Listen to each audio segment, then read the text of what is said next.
জিয়ার দিনাজপুর ৩ সদর আসনে মনোনয়নপত্র নিলেন বিএনপি নেতা। ঠাকুরগাঁও ১ আসনে মনোনয়নপত্র জমা দিলেন মির্জা ফখরুল। লক্ষ্মীপুরের ৪ আসনে মনোনয়নপত্র নিয়েছেন ৪৩ জন প্রার্থী। নির্বাচন করবেন না মাহফুজ আলম, মনোনয়নপত্র নেয় বিব্রত। ময়মনসিংহে লাইন তুলে ফেলায় ট্রেন লাইনচ্যুত, রেল চলাচল বন্ধ, চলছে মেরামতের কাজ।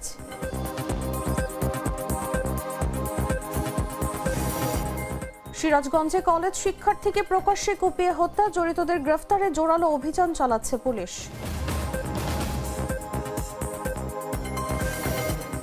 এবং আজও দেশের সর্বনিম্ন তাপমাত্রা কিশোরগঞ্জের নিকলিতে, 14 ঘন্টা পর চাঁদপুর থেকে সব রুটে লঞ্চ চলাচল শুরু।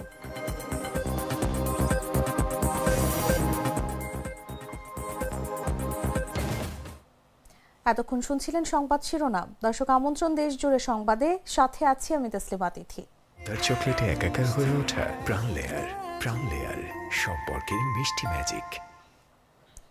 চলে যাচ্ছি পুরো খবরে। বিএনপি চেয়ারপারসন বেগম খালেদা জিয়ার দিনাজপুর ৩ সদর আসনে মনোনয়নপত্র সংগ্রহ করেছেন দলটির কেন্দ্রীয় স্থায়ী কমিটির নির্বাহী সদস্য সৈয়দ জাহাঙ্গীর আলম। তার এই মনোনয়নপত্র সংগ্রহ ও জমা দেয়া নিয়ে দলের মধ্যে মিশ্র প্রতিক্রিয়া দেখা দিয়েছে। রোববার বিকেল ৪টার দিকে বিএনপির দলীয় প্রার্থী হিসেবে বেগম খালেদা জিয়ার মনোনয়নপত্র জমা দেন নেতাকর্মীরা, কিন্তু এর আগে দুপুর ১:২টায় সৈয়দ জাহাঙ্গীর আলম এই আসন থেকে মনোনয়নপত্র সংগ্রহ করেন। দলীয় হাইকমান্ডের নির্দেশে সৈয়দ জাহাঙ্গীর আলম মনোনয়নপত্র সংগ্রহ করেছেন বলে দাবি করেছেন। তবে বিকেলে তিনি মনোনয়নপত্র জমা দিতে গেলে বিএনপি ও অঙ্গ সংগঠনের নেতাকর্মীরা তাকে বাধা প্রদান করেন। এর আগে গেল ২৪ ডিসেম্বর দিনাজপুর ৩ আসনে চেয়ারপারসন বেগম খালেদা জিয়ার পক্ষে মনোনয়ন ফর্ম সংগ্রহ করেন জেলা বিএনপির সাধারণ সম্পাদক বখতিয়ার আহমেদ সহ বিএনপির নেতৃবৃন্দ।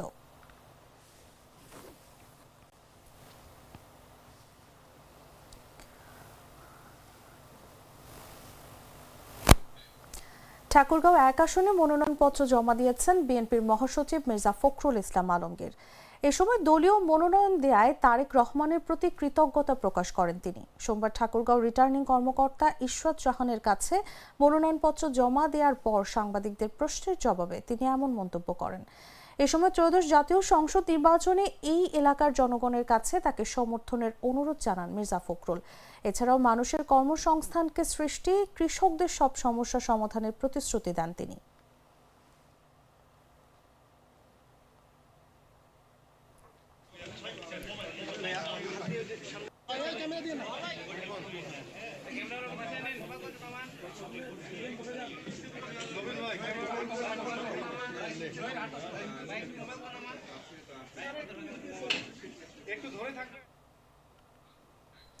বান্দরবানের রিটার্নিং কর্মকর্তার কার্যালয়ে মনোনয়নপত্র জমা দিয়েছেন ৩০০ নম্বর পার্বত্য বান্দরবান আসনের বিএনপি মনোনীত প্রার্থী শাচিং প্রুজেরি। সোমবার সকালে তিনি দলীয় নেতাকর্মীদের সঙ্গে নিয়ে জেলা প্রশাসকের কার্যালয়ে উপস্থিত হয়ে জেলা প্রশাসক ও জেলা রিটার্নিং কর্মকর্তা শামীম আরা রিনির হাতে মনোনয়নপত্র দাখিল করেন।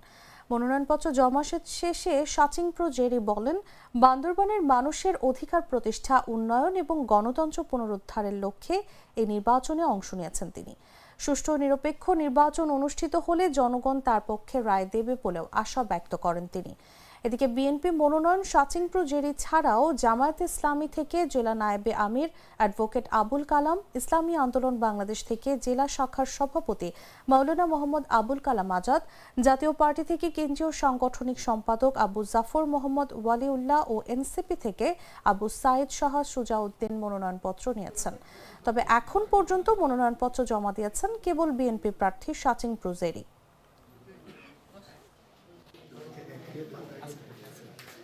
আসলে আমাদের সৌভাগ্য পার্বত্য জেলার, বিকজ দেশনেত্রীকে সামনে রেখে অ্যাক্টিং চেয়ারম্যান যে আমাদেরকে বান্দরবানবাসীর যে ইচ্ছার সাথে প্রতিফলন করেছেন, সেই জন্য সশ্রদ্ধা সালাম জানাচ্ছি।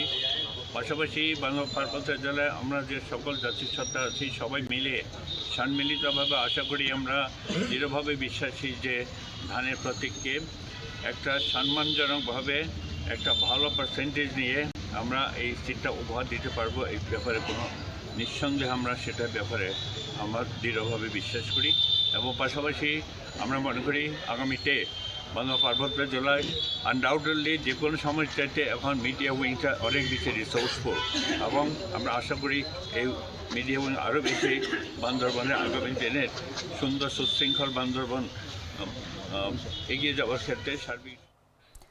ত্রয়োদশ জাতীয় সংসদ নির্বাচনে সংসদ সদস্য পদে লক্ষ্মীপুরের 4টি আসনে 43 জন প্রার্থী মনোনয়নপত্র সংগ্রহ করেছেন। রোববার সন্ধ্যায় জেলা নির্বাচন কর্মকর্তা আব্দুর রশিদ বিষয়টি নিশ্চিত করেছেন। লক্ষ্মীপুর 1 আসনে 16 জন মনোনয়নপত্র সংগ্রহ করেছেন। লক্ষ্মীপুর 2 আসনে 9 জন মনোনয়নপত্র সংগ্রহ করেছেন। লক্ষ্মীপুর 3 আসনে 7 জন মনোনয়নপত্র সংগ্রহ করেছেন। লক্ষ্মীপুর 4 আসনে 11 জন মনোনয়নপত্র সংগ্রহ করেছেন।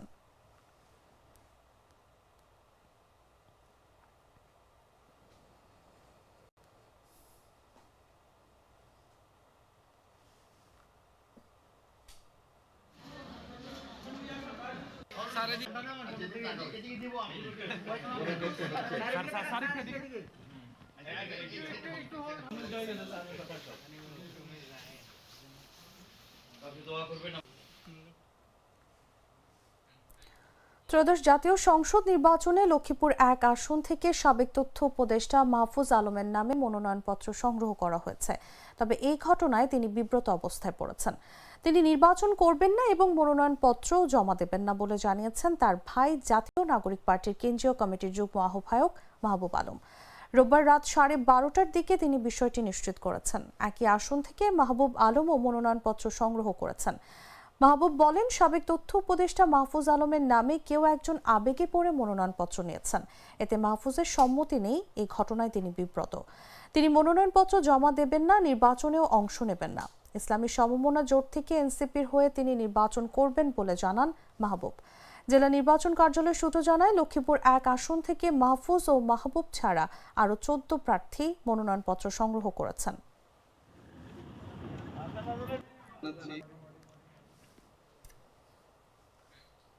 জামায়াতে ইসলামী এবং সমমনা 8 দলের সঙ্গে জাতীয় নাগরিক পার্টির জোটবদ্ধ হয়ে ত্রয়োদশ জাতীয় সংসদ নির্বাচনে অংশগ্রহণের ঘোষণা দেওয়ার কয়েক ঘণ্টা পর কুমিল্লা 4 আসনে জামায়াত মনোনীত প্রার্থী ও কুমিল্লা উত্তর জেলা জামায়াতে ইসলামীর সেক্রেটারি সাইফুল ইসলাম শহীদ নির্বাচন থেকে সরে দাঁড়ানোর ঘোষণা দিয়েছেন। রোববার রাতে জামায়াত নেতা সাইফুল ইসলাম শহীদ তার ব্যক্তিগত ফেসবুক আইডিতে এক স্ট্যাটাসের মাধ্যমে এই ঘোষণা দেন। এই আসনে জাতীয় নাগরিক পার্টির প্রার্থী হিসেবে ভোটে লড়বেন দলটির দক্ষিণাঞ্চলীয় মুখ্য সংগঠক হাসনাত আব্দুল্লাহ। এ বিষয়ে সাইফুল ইসলাম শহীদ বলেন, সংগঠনের সিদ্ধান্ত মোতাবেক নির্বাচন থেকে সরে দাঁড়িয়েছেন তিনি। তবে নির্বাচন না করলেও দেবিদ্বারের মানুষের পাশে থাকার প্রতিশ্রুতিও দেন তিনি।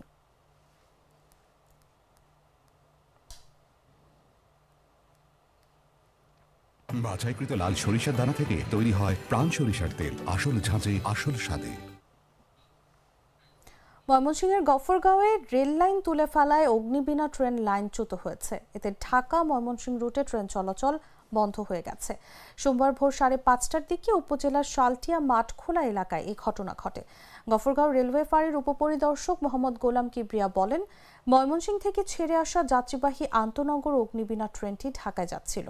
ভোর 5:30টার দিকে গফরগাঁও রেলওয়ে স্টেশন থেকে 2 কিলোমিটার উত্তর দিকে শালটিয়া মাঠখোলা এলাকা পর্যন্ত আসতে ট্রেনটির ইঞ্জিন সহ সামনের 2টি বগি লাইনচ্যুত হয়।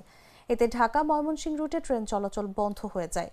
তিনি আরও বলেন, আনুমানিক 15 ফুট রেল লাইন রাতের আধারে তুলে ফেলা হয়েছে। এ কারণে ট্রেন লাইনচ্যুত হয়েছে। তবে ভাগ্যক্রমে কোনো হতাহতের ঘটনা ঘটেনি। রেল লাইনে মেরামত করতে চেষ্টা চলছে। তবে এই রুটে ট্রেন চলাচল স্বাভাবিক হতে কতক্ষণ লাগবে সেটি নির্দিষ্ট করে বলা যাচ্ছে না। জি জি জি মানে এটা হলো 362 রেক মানে যে কিলোমিটার এটা লেখা। সিরাজগঞ্জে দেশীয় অস্ত্র দিয়ে কুপিয়ে আব্দুর রহমান রিয়াদ নামের এক কলেজ শিক্ষার্থীকে প্রকাশ্যে কুপিয়ে হত্যার অভিযোগ উঠেছে। রোববার বিকেলে শহরের চৌরাস্তা মোড়ের বাহিরখোলা রোড এলাকায় নৃশংস হামলার ঘটনা ঘটে। স্থানীয় সূত্রে জানা গেছে, গুরুতর আহত অবস্থায় স্থানীয় বাসিন্দারা রিয়াদকে উদ্ধার করে শহীদ মনসুর আলী মেডিকেল কলেজ হাসপাতালে নিয়ে যান। সেখানে চিকিৎসাধীন অবস্থায় রাতে তার মৃত্যু হয়। নিহত আব্দুর রহমান রিয়াদ ইসলামিয়া সরকারি কলেজের অনার্স প্রথম বর্ষের শিক্ষার্থী ছিলেন। ঘটনার পর সামাজিক যোগাযোগ মাধ্যম ফেসবুকে ছড়িয়ে পড়া একটি সিসিটিভি ফুটেজে হামলার ভয়াবহ চিত্র দেখা যায়। ফুটেজে দেখা যায় রিয়াদ একটি সিএনজি চালিত অটোরিকশায় বসে আছেন। এক পর্যায়ে 15 থেকে 20 জন কিশোর হঠাৎ সেখানে এসে অটোরিকশার ভেতরেই দেশীয় অস্ত্র দিয়ে তাকে কুপিয়ে গুরুতর জখম করে। এরপর হামলাকারীরা দ্রুত ঘটনাস্থল থেকে পালিয়ে যায়। সিরাজগঞ্জ সদর থানার ভারপ্রাপ্ত কর্মকর্তা শহীদুল ইসলাম ঘটনার সত্যতা নিশ্চিত করেছেন। আর সাদাটা লাস্টে এটা কি অবলুপ্তির প্রায় 47 বছর পর চট্টগ্রামের মহালক্ষ্মী ব্যাংকের সম্পদ নিলামে তুলছে বাংলাদেশ ব্যাংক। ব্যাংকটি সম্পর্কে সাধারণ মানুষের তেমন ধারণা না থাকলেও সম্পদ নিলামের ঘটনায় নতুন করে আলোচনায় এসেছে ব্রিটিশ আমলে গঠিত ব্যাংকটি। চট্টগ্রামের সাতকানিয়া উপজেলার ধর্মপুর মৌজায় মহালক্ষ্মী ব্যাংকের মালিকানাধীন 83% জমির নিলাম আগামী 6 জানুয়ারি বাংলাদেশ ব্যাংকের চট্টগ্রাম শাখায় অনুষ্ঠিত হবে। স্থানীয়রা জানান চট্টগ্রামের আন্দরকিল্লা টেরি বাজারে মহালক্ষ্মী ব্যাংকের শাখা ছিল। পরে শাখাটি আন্দরকিল্লায় স্থানান্তর হয়। এখন ব্যাংকটির কার্যক্রম নেই। মূলত টেরি বাজার এবং হাজারি গলি ছিল চট্টগ্রামের আদি ব্যবসায়ীদের বিচরণ ক্ষেত্র। বিশেষ করে হাজারি গলিতে স্বর্ণবণিক এবং টেরি বাজারে কাপড়ের ব্যবসা ছিল। অনেক ব্যবসায়ীর হিসাব ছিল মহালক্ষ্মী ব্যাংকে।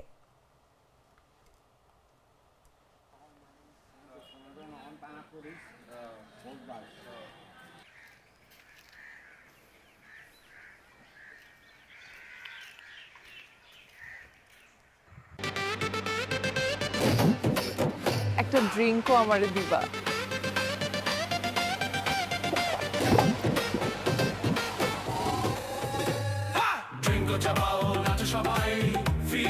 ড্রিঙ্কো হাতে তোমার বিয়ের, হলুদের অথবা রিসেপশনের নাচের ভিডিও #ড্রিঙ্কো দিয়ে শেয়ার করে জিতে নিতে পারো সিঙ্গাপুর হানিমুন ট্রিপ। দ্বিতীয় দিনের মতো দেশের সর্বনিম্ন তাপমাত্রা রেকর্ড করা হয়েছে কিশোরগঞ্জের নিকলী উপজেলায়। সোমবার সকালে হাওর অধ্যুষিত এই উপজেলায় তাপমাত্রা রেকর্ড করা হয় 10 ডিগ্রি সেলসিয়াস। রোববার নিকলীতে 9.8 ডিগ্রি সেলসিয়াস তাপমাত্রা রেকর্ড করা হয়েছিল। বেলা 11:30টায় আবহাওয়া অধিদপ্তরের ওয়েবসাইটে প্রকাশিত তথ্য অনুযায়ী আজও সারা দেশের মধ্যে নিকলীতেই সর্বনিম্ন তাপমাত্রা রেকর্ড করা হয়। আবহাওয়া অধিদপ্তর জানিয়েছে রোববারের তুলনায় সোমবার শীতের তীব্রতা সামান্য কমলেও জেলার ওপর দিয়ে এখনও মৃদু শৈত্যপ্রবাহ বয়ে যাচ্ছে। চলতি মাস জুড়ে শীতের প্রভাব অব্যাহত থাকতে পারে এবং শীতের অনুভূতি কমার তেমন সম্ভাবনা নেই। এদিকে তীব্র শীত সবচেয়ে বেশি ভোগান্তিতে পড়েছেন নিম্ন আয়ের মানুষজন। পাশাপাশি জেলার হাওড়া অঞ্চলের বোরো ধান আবাদের মৌসুম চলায় কৃষকরাও দুর্ভোগে পড়েছেন। নিকলী আবহাওয়া অফিসের টেলিপ্রিন্টার অপারেটর বদরুল আমিন খান টিপু এসব তথ্য নিশ্চিত করেছেন। সকালবেলা ঠান্ডা দিন বাড়িতাম পারি না, বাড়িলেও ঠান্ডার মধ্যে গাড়ি যদি চালাইতে পারি না, গাড়ি লুয়ে চালাইতাম গেলে হাত পাও ঠান্ডা লাগে, দুধ তাই পড়েছি গাড়িও নাই বাড়া, কই যাই আমি কি করবাম। ঠান্ডা চলাফেরা, তাপমাত্রা লোদ উঠে না, মানে সপ্তাহে ধরে লোদ উঠে না, তাপমাত্রা বেশি, ঠান্ডা লাগে, গাড়ি ঘুড়ি চালাতে পারি না। ঠান্ডাটা তো বেশি, ঠান্ডাটা খুব বেশি, মানে সূর্য দেওয়া যাইতেছে না, এই বাইতে আসা যাওয়া চলাফেরা অনেক কষ্টে আছি। প্রচুর কিছুদিন থেকে অনেক ঠান্ডা, আমাদের কিষান সদরে অনেক ঠান্ডা হয়েছে, প্রায় 3-4 দিনের ওভার হয়েছে, প্রায় ঠান্ডা, প্রচুর মানুষ চলাচল করতে কষ্ট হয়। প্লাস আমরা যে কাজ কাম করি ফার্নিচারে সবাই মানে খুব এর মধ্যে আছি আর কি, ঠান্ডায় মানে চলতে খুব কষ্ট হয় ওদের কি। সারা বাংলাদেশে সর্বনিম্ন তাপমাত্রা ছিল কিশোরগঞ্জে, আমাদের কিশোরগঞ্জে আজকেও মনে হচ্ছে যে আবহাওয়ার যে অবস্থা এবং কুয়াশা এবং বাতাসের যে অবস্থা, আজকেও মনে হয় কিশোরগঞ্জে সর্বনিম্ন। ঘন কুয়াশার কারণে 14 ঘন্টা পর চাঁদপুর থেকে সব রুটে লঞ্চ চলাচল শুরু হয়েছে। বিষয়টি নিশ্চিত করেছেন বিআইডব্লিউটিএ চাঁদপুরের উপপরিচালক বাবুলাল বৈদ্য। এর আগে শনিবার বিকেল 5:30টা থেকে রাজধানী সদরঘাট সহ সারা দেশের নৌপথে নিষেধাজ্ঞা কার্যকর করা হয়। হঠাৎ করে লঞ্চ চলাচল বন্ধ হওয়ায় চাঁদপুর নৌঘাটে ভোগান্তিতে পড়েন যাত্রীরা। অনেক যাত্রী ঘাটে এসে লঞ্চ না পেয়ে ফিরে গেছেন। বিআইডব্লিউটিএ চাঁদপুরের উপপরিচালক বাবুলাল বৈদ্য বলেন, আবহাওয়া অধিদপ্তরের সতর্ক বার্তার ভিত্তিতে ঘন কুয়াশার কারণে নৌপথে যাত্রীবাহী লঞ্চ চলাচল বন্ধ রাখার সিদ্ধান্ত হয়। পরবর্তীতে কুয়াশার ঘনত্ব কমে যাওয়ায় চাঁদপুর থেকে রোববার সকাল 7:30টা থেকে চাঁদপুর ঢাকা সহ সব রুটে লঞ্চ চলাচল শুরু হয়েছে।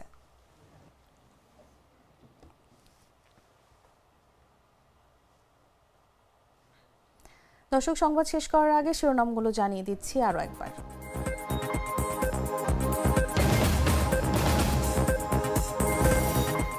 খালেদা জিয়ার দিনাজপুর ৩ সদর আসনে মনোনয়নপত্র নিয়ে এলেন বিএনপি নেতা। ঠাকুরগাঁও ১ আসনে মনোনয়নপত্র জমা দিলেন মির্জা ফখরুল। লক্ষ্মীপুরের ৪ আসনে মনোনয়নপত্র নিয়েছেন ৪৩ জন প্রার্থী। নির্বাচন করবেন না মাহফুজ আলম, মনোনয়নপত্র নেয় বিব্রত। ময়মনসিংহে লাইন তুলে ফেলায় ট্রেন লাইনচ্যুত, রেল চলাচল বন্ধ, চলছে মেরামতের কাজ।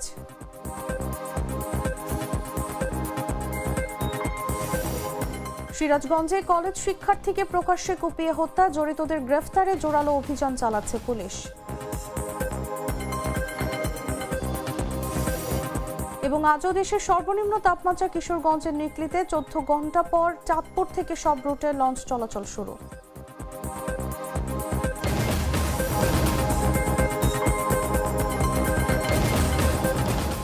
দর্শক, এই ছিল দেশ জুড়ে সংবাদে। এরপর দেখবেন সন্ধ্যা 7টা নিউজ। প্রতি মুহূর্তে সর্বশেষ খবর জানতে ভিজিট করুন jagonews24.com। ফলো করুন আমাদের ভেরিফাইড ফেসবুক পেজ এবং সাবস্ক্রাইব করুন জাগো নিউজের ইউটিউব চ্যানেল। ধন্যবাদ সবাইকে।